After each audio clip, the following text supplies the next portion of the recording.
They came on a Saturday morning, dressed in golf polos and smug expressions, like suburban royalty surveying the last holdout of their polished little kingdom.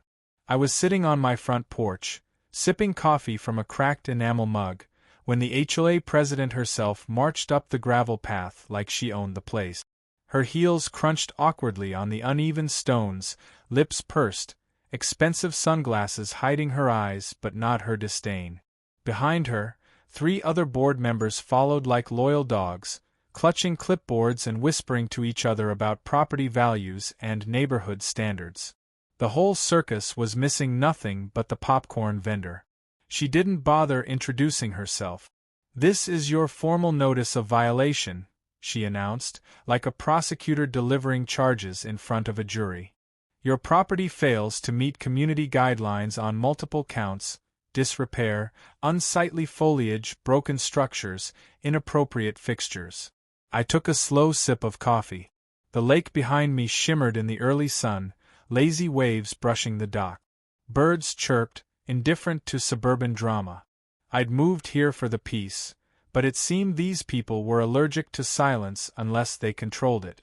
She shoved a manila envelope forward like a sword. "You have 72 hours to comply or vacate." The others murmured approvingly. One of them, a stocky man in khakis, nodded as if he'd just witnessed a brilliant legal maneuver. Another, skinnier and younger, looked nervous. The last, an older woman with too much perfume, kept glaring at my fishing gear leaning against the porch like it offended her sense of order.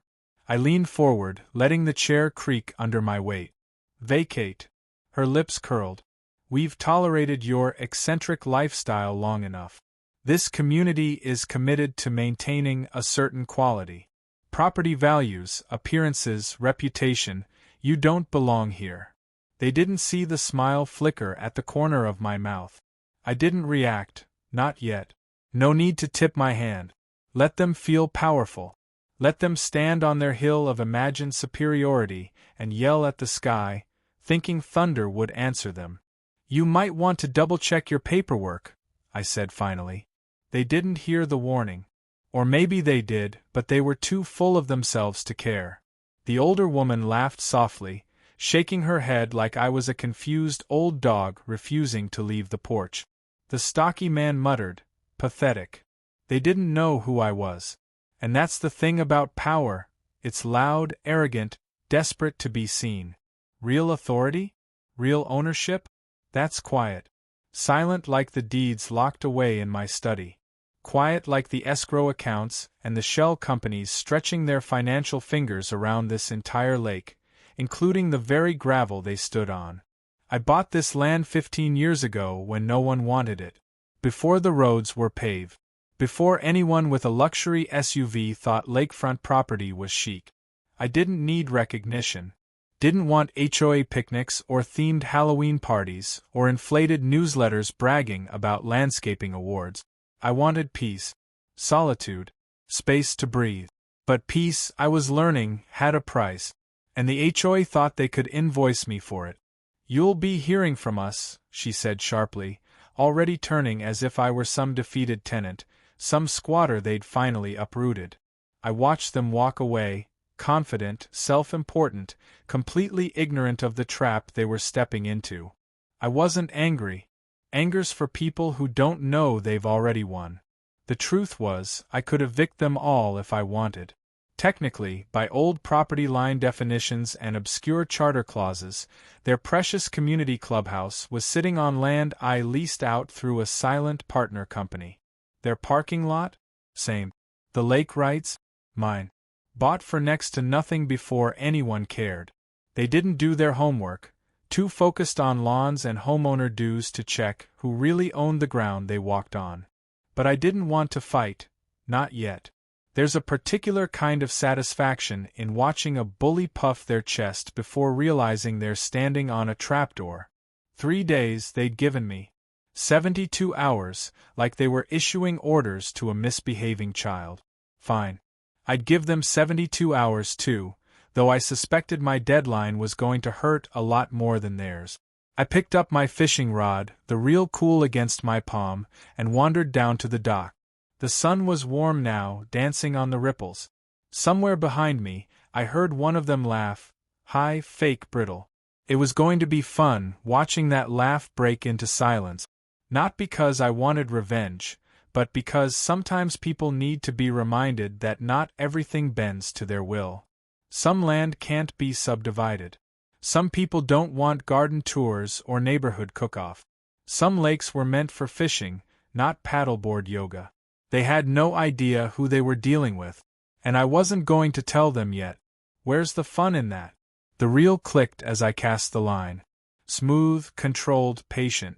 They'd come back soon. And when they did, they'd learn what happens when you try to evict the landlord from his own front yard. Word spreads fast in small communities, especially when gossip comes dressed in authority and holds a clipboard. By the next afternoon, neighbors who'd barely nodded at me before were suddenly pausing their dog walks and casting glances my way. Not curious, not friendly, calculating. Whispered conversations over hedges, sideways glances at my driveway, the occasional forced smile. The HOA president had done her job, planting seeds of doubt and framing me as the neighborhood embarrassment, the loose thread threatening to unravel their neatly hemmed community image. I watched it happen with a kind of detached amusement. People who'd never spoken to me before suddenly had strong opinions about my property, about my life, about whether I fit in here. A man in a designer fleece walked his labradoodle past the front of my property 3 times in 1 hour, stopping just long enough to take photos of the weeds along my fence line. Another neighbor, one I vaguely remembered from a failed HOA barbecue invite last year, started a conversation with someone about how property values could suffer if people don't keep up appearances. I didn't confront them. I didn't defend myself. Defending yourself assumes their judgment matters. But it wasn't just the looks and whispers. That same afternoon, a small stack of photocopied newsletters appeared in my mailbox, folded neatly but with just enough force to make the creases aggressive. On the cover, bold, dramatic headline, "Protecting Our Neighborhood, Maintaining Standards of Excellence." Below it, a color photo of a neatly manicured lawn, trimmed hedges, white porch columns gleaming in the sun. The message was clear. This is what belongs here. This is what we expect. Inside, tucked between committee meeting notes and vague mentions of fundraising drives, a small, carefully worded paragraph about residents who consistently fail to meet aesthetic guidelines. No names, of course. Just enough plausible deniability to make their smear campaign look like concern for community harmony. They thought they were subtle. They thought they were clever. I knew exactly what they were doing. Control through embarrassment. Make the problem social before making it legal. Turn the community against me before anyone questioned their motives. Classic HOA strategy. Pressure, isolate, force compliance by turning neighbors into enforcers of shallow, ornamental peace. But while they were busy coordinating lawn mowing schedules and drafting nasty newsletters, I was making quiet moves of my own. Paperwork they couldn't see. Legal threads they didn't know they'd already wrapped around their own ankles. What made it even more absurd was that these people weren't even original here. 10 years ago, this whole area was different. Small shacks, fishermen's cabins, rough dirt roads, families who'd been here for 3 or 4 generations. I remembered Old Man Collins teaching his grandkids to fish on the South Dock before the HOA even existed. I remembered bonfires on the shore with pickup trucks pulled up like amphitheater seats. Then came the outsiders with their lawn services and property tax hikes, driving out families one by one under the polite disguise of development. That's what made this whole circus insulting, not just that they didn't know who I was, but that they didn't know what this place used to be. They saw the lake as a background for Instagram posts, not as water that fed livelihoods. They saw this land as a way to boost resale value, not as someone's grandfather's favorite sunrise view. And now they wanted me gone because I didn't match their brochures. I spent that afternoon fixing the old dock. Not for them. Not to impress anyone. It was for me, for memory, for something real. Every hammer strike echoed across the water, sharp and deliberate, like punctuation on sentences no one else could hear. They watched me from behind curtained windows, whispering conspiracies about my intentions, not realizing I was thinking of fishing trips from decades ago and the smell of cedar in the rain. But I wasn't alone, not entirely. Near sunset, a familiar voice called out from the path. Eddie, the local kid I'd been teaching to fish. 12 years old, scrappy, more interested in perfecting his casting technique than video games. His mom worked double shifts down at the marina. Good people. Real people. They giving you trouble again? Eddie asked, glancing toward one of the pristine driveways up the hill. Something like that, I said. You want me to throw a rock at their car? He offered, half joking, half serious, the protective loyalty of youth sharp in his voice. I laughed softly. Nah. I've got a better plan. And I did. Because while the HOA played checkers with petty fines and neighborhood gossip, I was already setting up the chessboard. Earlier that week, I'd made a few calls to an old contact, a real estate lawyer who specialized in property line dispute. Quiet guy, sharp as broken glass, didn't ask many questions. I didn't need much. Just a few key documents retrieved from public records archive.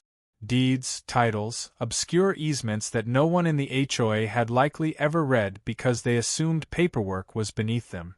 What I was building wasn't revenge. It was architecture. Quiet, deliberate, legal architecture. The kind that stands when storms come. 3 days. That's what they'd given me. 72 hours to pack up and vanish, like I was some squatter with nowhere else to go. What they didn't realize yet, and what they'd soon discover, was that I wasn't occupying someone else's land. They were occupying mine. Eddie sat down next to me on the dock, legs swinging over the edge, line cast lazily into the water. We fished in silence, the kind of silence only broken by the occasional splash of a jumping bass or the call of a distant loon. They're scared of you, he said finally, quiet but certain. They don't even know why, but they're scared. I smiled faintly at that. Not because I wanted to scare them, but because sometimes people are afraid of things they can't control. And nothing terrifies people like that HOA president more than realizing control is an illusion they bought with someone else's credit. They thought they were fighting some stubborn hermit with bad landscaping. They were about to find out they'd been picking a fight with the landlord the whole time. And the clock was ticking. 3 days might have felt like a deadline to them, but to me it was more like an invitation. They gave me 72 hours. But what they didn't realize was that the game had already been over before the first hour ticked by. I wasn't rushing to meet their demand.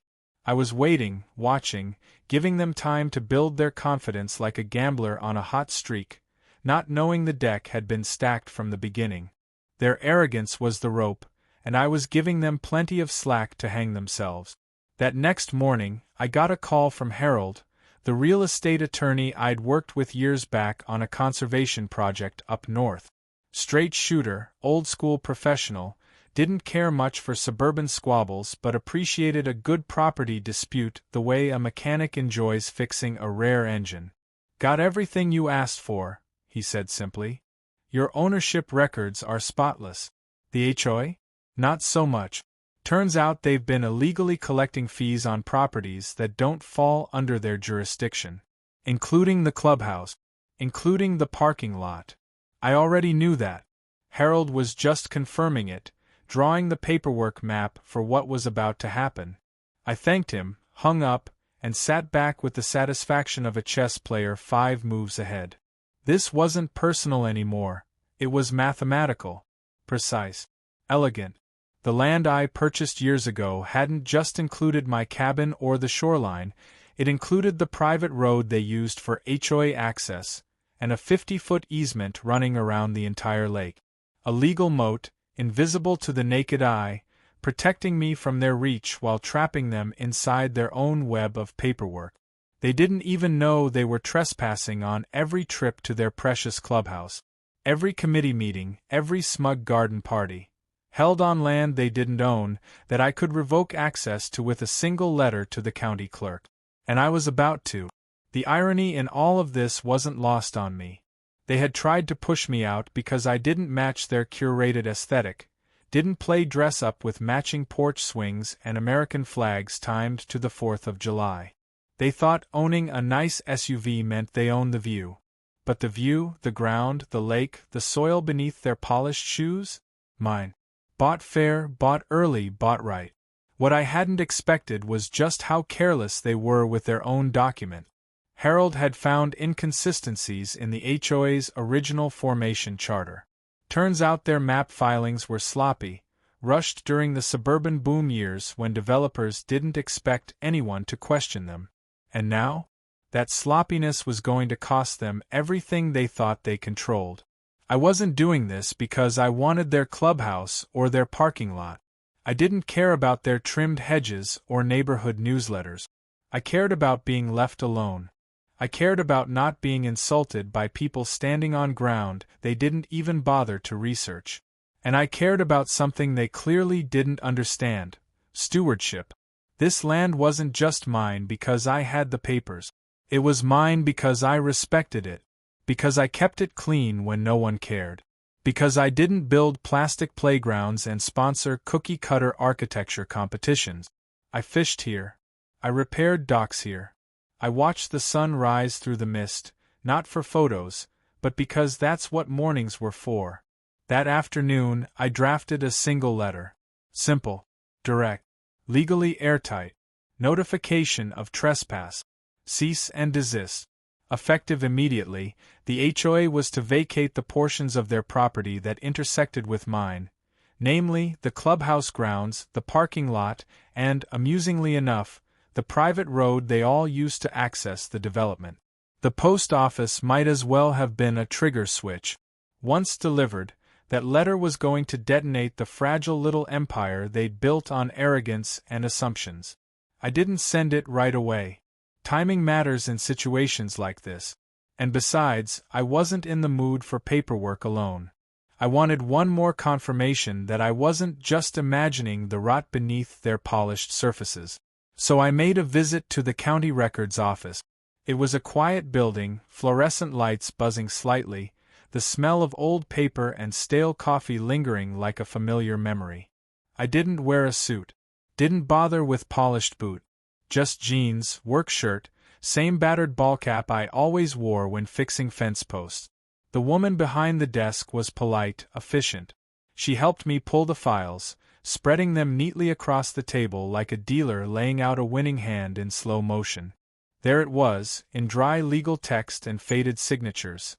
My land, my easements, my name, buried under corporate shells but clear as daylight to anyone who knew what to look for. I wasn't surprised to see the HOA's paperwork was sloppy, but I was surprised by how brazenly sloppy it was.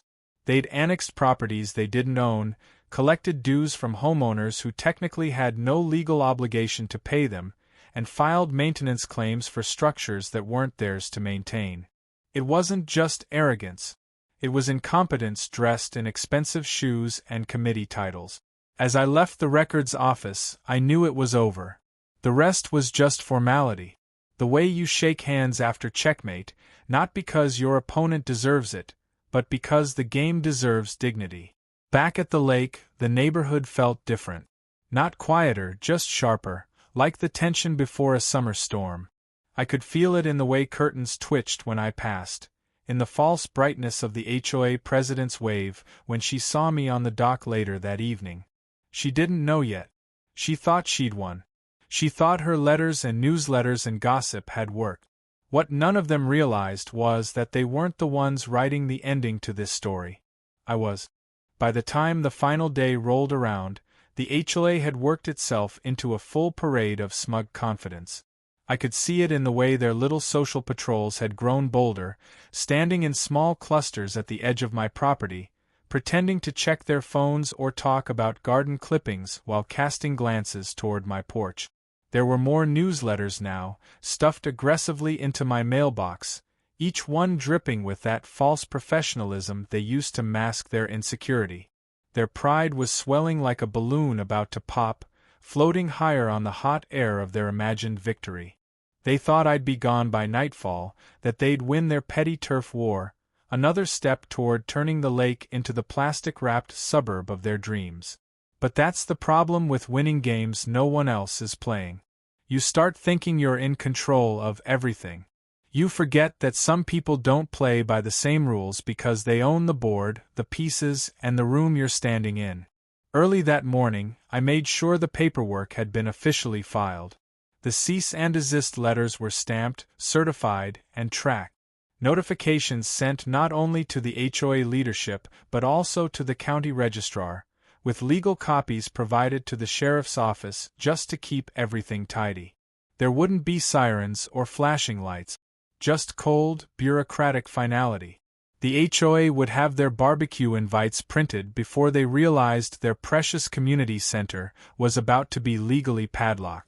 I could have made it a spectacle, but I didn't need noise to win. The lake didn't need parades. It needed peace. And they were about to find out what happens when you disturb someone who's been quietly protecting something bigger than garden aesthetic. I was back on the dock when they finally decided to confront me one last time.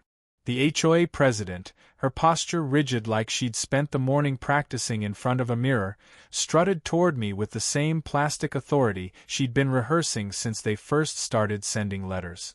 Flanked by her loyal entourage, she had the swagger of someone convinced the sheriff was about to arrive any minute to drag me away. "You were notified," she started, voice sharp with rehearsed confidence.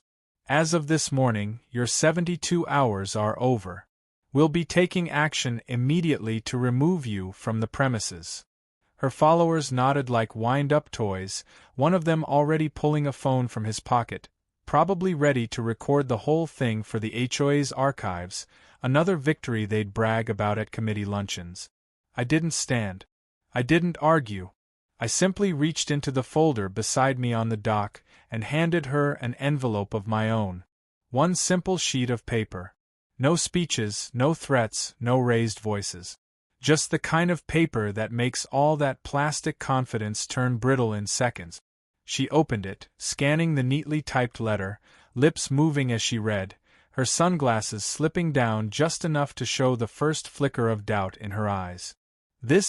"What is this?" she demanded, her voice suddenly losing that professional edge, replaced with the cracking panic of someone realizing they'd been reading from the wrong script the whole time. "It's a legal notice," I said calmly. "Trespass. Effective immediately, you and your association members are barred from using or accessing any structures, parking lots, or private roads that overlap with the easements and properties listed in that filing.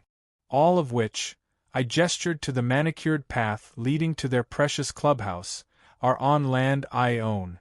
Land you've been using illegally." They blinked at me, as if trying to make sense of English words rearranged into a language they didn't understand. The HOA president's jaw tightened, the weight of the reality starting to dawn, even though her pride was fighting it tooth and nail. "That's impossible," she whispered. "Call the county clerk's office," I offered, folding my hands behind my head like a man waiting for the fish to take the bait. "Ask for Harold. He'll walk you through the records personally." For the first time since this little drama started, they didn't know what to say. The man with the phone slowly lowered it. The older woman with the perfume kept blinking like a light trying to stay on during a storm. The third, the younger one who'd always looked a little unsure of the whole thing, took a cautious step backward, eyes darting toward the neighborhood like he was already wondering how this was going to sound in next month's HOA meeting. "This doesn't change the fact that your property violates community standards," she said, weakly now, fighting to hold on to the scraps of power she thought she had. "Community standards don't apply to properties not under your jurisdiction," I replied, voice steady, each word cutting through their denial like slow, clean strokes of a blade. "You built your empire on assumptions. I built mine on deeds. It was over before they even knew they'd lost. That's the funny thing about real authority. It doesn't shout, doesn't grandstand, doesn't need applause. It just is. And once it stands up, everything false around it collapses like wet cardboard." I gave them one last gift before they retreated back up the hill in stunned silence. You should also know, I added, that by continuing to collect HOA dues from properties outside your chartered authority, you've opened yourselves up to lawsuit, class action, fraud. I'm sure the other residents will be curious to know how their payments have been handled. The blow landed square.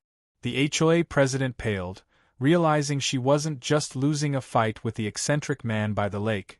She was staring at the early tremors of a scandal she wouldn't be able to hide behind carefully worded newsletters or garden parties. And I hadn't even started making phone calls yet. They walked away, scattered like leaves after a storm. No more confident steps. No more sideways glances. Just silence. The kind of silence that comes when you realize you picked the wrong fight with the wrong person at the wrong time. I didn't gloat. Didn't celebrate. Just sat back on the dock and watched the water ripple against the pilings, steady and calm. Peace isn't given. It's defended. And sometimes, defending it means showing people that underneath the dirt under your nails and the peeling paint on your porch is the signature on the deed that decides whether they stay or go. The lake was mine. And now, finally, so was the quiet. The fallout didn't take long to begin. Word travels fast in places like this, not because anyone's in a hurry, but because gossip is the oxygen that holds neighborhoods like theirs together. Within 24 hours, phones were ringing, emails were flying, and polite little HOA committee meetings were suddenly being canceled due to unforeseen circumstances. The president must have spent that entire night going through those documents, probably calling every lawyer she knew, only to get the same answer over and over again. She'd walked her entire organization straight into a legal buzzsaw, and now the blade was spinning. I wasn't concerned with their scramble. I knew exactly how this would unfold, like a slow-motion train wreck with people trapped by their own egos. First would come denial, then blame. The officers would turn on each other, each trying to find the person responsible for filing fake maps and phony dues assessments. The HOA would fracture from the inside, not because of the threat of legal action, but because none of them could stomach the idea of being exposed in front of the very neighbors they spent years pretending to represent. After all, reputation was the real currency in places like this, and theirs had just been shredded. But I wasn't done. Owning the land wasn't the victory. That had been decided the moment I signed those deeds years ago. The real win here was reclaiming the respect that they tried to strip away with their petty arrogance. They thought I was just some recluse, some backward holdout from another era. But I'd built this place with calluses and broken knuckles. I'd repaired every board in that dock myself. When pipes burst, it was my wrench fixing them, not some contractor with a clipboard. These people played at authority, but they didn't know what real work looked like.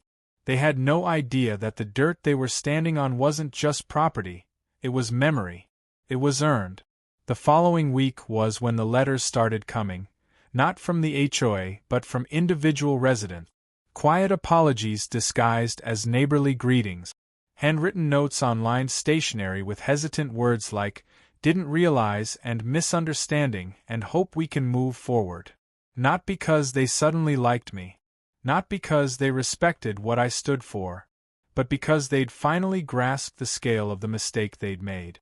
The mistake wasn't just pushing me. The mistake was underestimating me. And then came the best one. A message from one of the newer residents on the far edge of the neighborhood, someone who'd bought their house during the last property boom. I was charged fees for 6 years, the note said, but I never saw any real benefit. If you're serious about legal action, count me in. I smiled when I read that. Not out of spite, but because it proved what I already suspected: cracks in the foundation. This HOA wasn't built on community. It was built on convenience, control, and appearances. And when those appearances shattered, all that remained was the truth, and the truth was rotten. I never wanted to run their little club. I wasn't interested in neighborhood bake sales or deciding which flower beds were too unsightly. I wanted peace, solitude, water lapping against the shoreline with no one telling me what color my front door should be. But if they thought I would stand by while they tried to bully me off land I legally owned, they'd misjudged more than just their paperwork. They'd misjudged the kind of man I am. Somewhere along the way, I realized this wasn't even about me anymore. It was about everyone who'd ever been told they didn't belong in their own home. Everyone who's ever been pushed by people who confuse money with merit, who think a crisp shirt and a printed title gives them the right to dictate someone else's life. I wasn't just defending a cabin, I was defending the principle that you don't get to rewrite someone's history because it doesn't match your postcard view.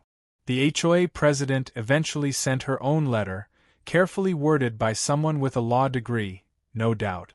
It wasn't an apology.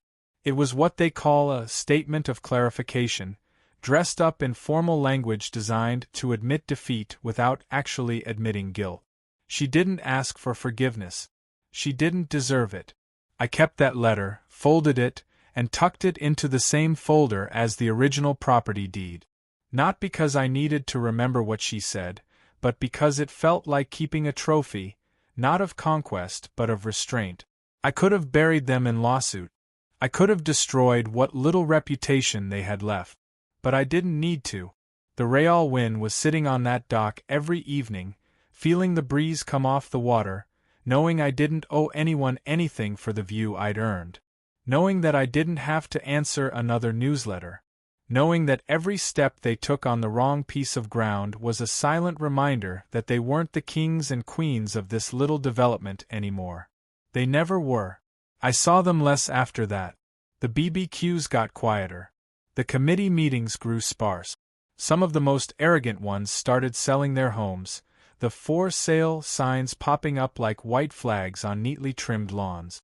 You can hide legal defeat in flowery words, but you can't hide humiliation behind a white picket fence for long. People notice. The same neighbors who once whispered in corners now walked past my place with polite nods, not because they wanted friendship, but because they finally understood the truth. It wasn't about fences or fees or architectural harmony. It was about knowing who actually belonged. And belonging isn't something printed on HOA letterhead. It's written in sweat, effort, and earned presence. The land didn't change, but the people did. Or maybe just the way they acted around me. Which was fine. I didn't want their parties or their potlucks. I wanted my mornings with coffee on that porch, my evenings with quiet ripples under fading sunsets, the kind of silence that only comes when you've fought for it yourself. They tried to write me out of their story, and instead, they became a footnote in mine. It didn't take long before the HOA was nothing more than a whisper of what it used to be. The power they thought they had dissolved not with a crash, but with quiet resignation, like a stage play ending before the final act. The president, once proud and sharp with every word, avoided eye contact whenever she passed by on one of her carefully timed walks. Her entourage, once full of thin smiles and empty greetings, had broken apart into fragments of what they used to be. Now it was just isolated individuals pretending nothing had happened, each one silently hoping the others wouldn't mention their collective failure. The newsletters stopped. No more declarations about lawn regulations. No more passive-aggressive notes about mailbox paint colors. Just empty spaces where all their words used to be. And in that silence, something honest finally filled the gap. Not friendship, but something better, respect for boundaries. They didn't own me anymore, and they never had. The lake was always going to be mine, but what I'd really reclaimed was something deeper. The right to live by my own terms without apology, without permission, and certainly without submission to people whose authority was nothing but a fragile costume. I watched as new families started moving in. Fresh faces, younger families, people who didn't care about garden club hierarchies or which porch had the right shade of beige. They waved politely, didn't stare, and mostly kept to themselves. Some even asked about fishing spots, or which trails were good for quiet walk.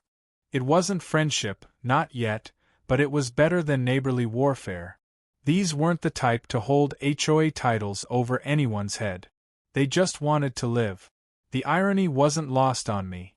The very control the HOA had fought for was the very thing that drove the place into disorder. Their hunger to dominate created the cracks that allowed people like me to slip through with truth in hand and deeds in pocket.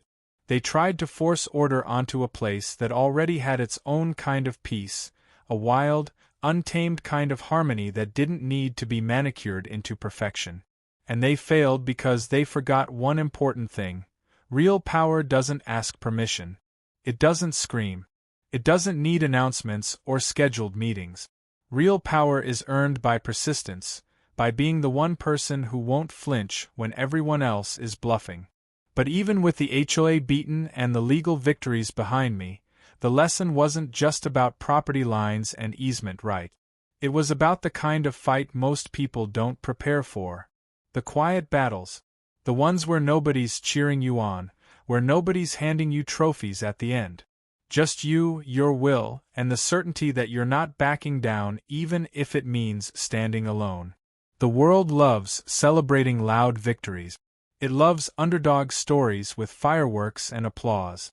But the fights that matter most are the ones nobody sees except the people standing in your way, the ones who eventually have to walk away with their pride in pieces while you stand right where you started, untouched and unbroken. Some of the old members moved away entirely, packed their bags, sold their homes, tried to erase the embarrassment of the HOA collapse by pretending it was about new opportunities elsewhere. I knew better. Moving trucks don't lie. You don't uproot your life over new beginnings, when the truth is you couldn't stand to see the person who outlasted you watering his garden every morning like nothing happened. Pride can't handle that kind of proximity to failure.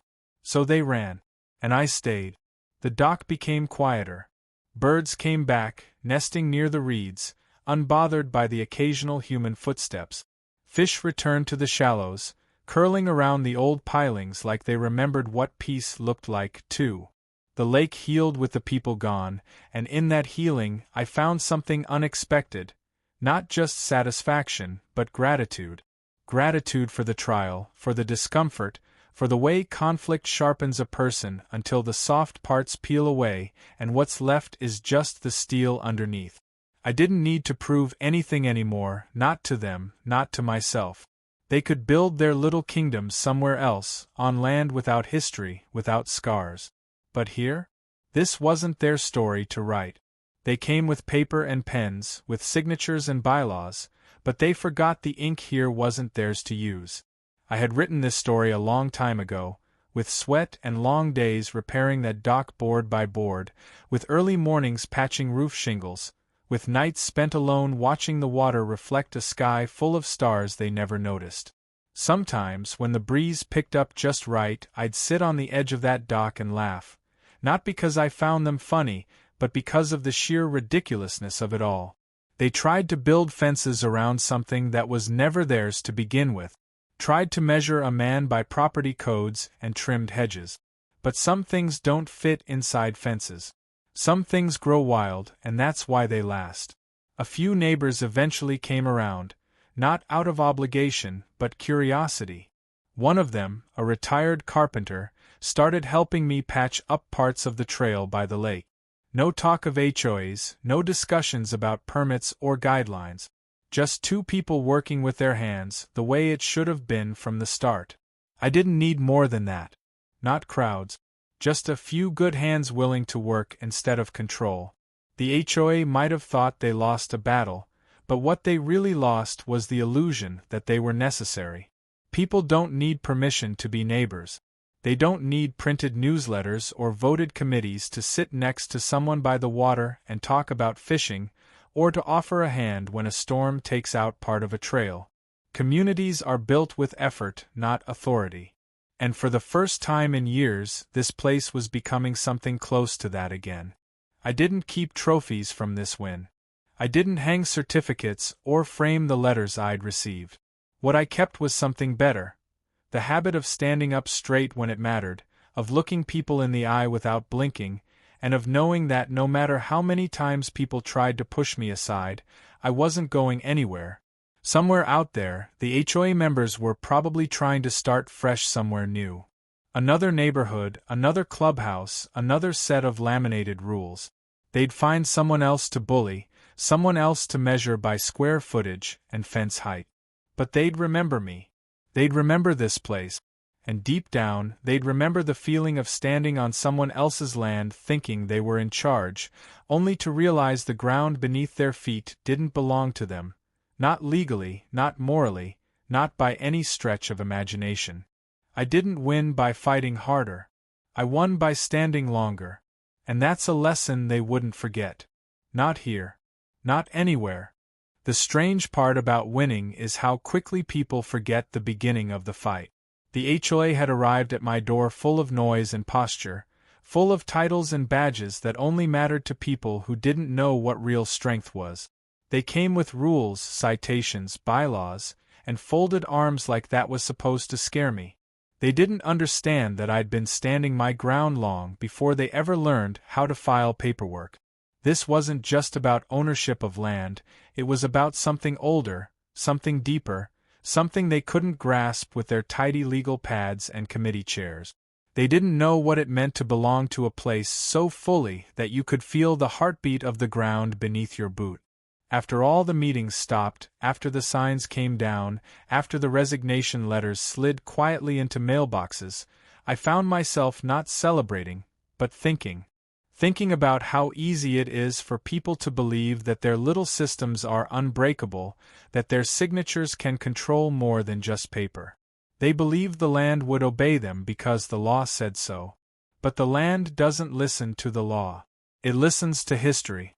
It listens to the weight of footsteps taken year after year by someone who knows the names of the birds, who knows where the fish hide when storms come in, who knows which trees have split in winter and which ones will bloom again in spring. That was the gap between us. They didn't love the land. They wanted to manage it, to shape it into their version of control. But love and control don't live in the same house. You can't claim to care about a place if the first thing you do is put fences around it, restrict it, tame it like some wild dog you want to walk on a leash. They wanted order. I wanted honesty. And honesty won. It wasn't just about me anymore. Once people saw through their games, once they realized the HOA was nothing more than a flimsy curtain hiding small people with big egos, the whole foundation crumbled. What followed was something quieter, but stronger. Real conversations, real work getting done without the oversight of self-appointed kings and queens in suburban castles. You'd be surprised how fast people figure out how to live together when you take the self-important gatekeepers out of the way. You'd be surprised how naturally people start fixing broken things when there's no one standing over them demanding permission slips first. Some of the newer families who moved in asked me once if I would ever run for HOA leadership. I laughed. Not because it was a joke, but because they didn't yet understand that the whole idea was the problem. I didn't want a new version of the same system. I wanted the absence of the system. I didn't want a throne. I wanted the absence of a throne. I didn't want to be the king of their neatly organized little world. I wanted no part of their little world at all. I wanted mine, wild and imperfect, owned with sweat and quiet defiance, not signatures and neighborhood forums. That's the thing about people who've fought alone for a long time. We don't want to be in charge of other people. We don't need parades or applause. What we need is room. Space to breathe. Space to build what matters on our own time, in our own way. They thought they could take that from me, thought they could drag me into their little empire of neatness. They couldn't. They never could. It didn't stop at property lines. This was about something much larger. How many people get pushed around every day by someone holding a rulebook they wrote for themselves? How many people are told their hard work doesn't matter because someone else brought a piece of paper saying otherwise? How many stories out there are like mine? Quiet people with calloused hands being told by soft-palmed strangers how to live on ground they built with their bare hands. Too many. That's why I didn't fold. That's why I stood. And I'm glad I did. Not because of pride, not even for the satisfaction of seeing them back down. I'm glad because it showed the people around here that standing matters. That you don't have to be rich or powerful or even loud to win. You just have to be willing to stay standing longer than the storm. You have to believe that the work you put into a place gives you more right to it than anyone's opinion of whether you fit into their plan. I built things before they showed up, and I kept building after they left. The dock got better. The trails got clearer. The benches I repaired by hand no longer carried the weight of silent judgment from HOA scouts looking to file complaints. Everything felt lighter, not because the work was easier, but because it was finally free from their interference. You don't appreciate how heavy unnecessary control is until it's gone. Then every hammer swing, every board fitted in place feels like a declaration, not just of ownership, but of freedom. The best part of the whole thing was watching the next chapter start without needing to lift a single legal finger again. Kids playing by the shore. Teenagers helping rake leaves not because they were told to, but because they knew it helped the space they used. People fixing fences for each other without an HOA form to approve it. People naturally falling into rhythm with a community not defined by schedules, but by respect. Even the birds seemed to understand. Flocks that used to scatter at the first sign of human noise now lingered longer, landing on branches, dipping into the shallows, bringing life back to the space the HOA once tried to sterilize into postcards. Life doesn't work like that. You don't get to control beauty with regulations. You don't get to legislate belonging. And me? I finally slept like I used to before the whole mess began. Not because I was tired, but because I didn't have to carry the weight of someone else's nonsense anymore. I wasn't defending land now. I was living on it. Fully. Completely. And when I sat out on that dock, I didn't sit there thinking about how I'd won. I sat there thinking about how I never should have had to fight in the first place. That's the part nobody talks about, the exhaustion of unnecessary battles. But I fought it and I ended it not because I liked fighting, but because sometimes you don't get the option to ignore a fight that shows up at your door. Especially when it threatens the ground under your feet. They'll tell stories about what happened here, maybe get it wrong, maybe soften the edges of the truth to make themselves feel better. Let them. I don't care. The truth lives here now. Not in their files, but in the grain of the dock planks, in the curve of the trail around the lake, in every moment of quiet I earned the hard way. And I wouldn't trade that for anything. Not money, not titles, not authority, and certainly not anyone's permission.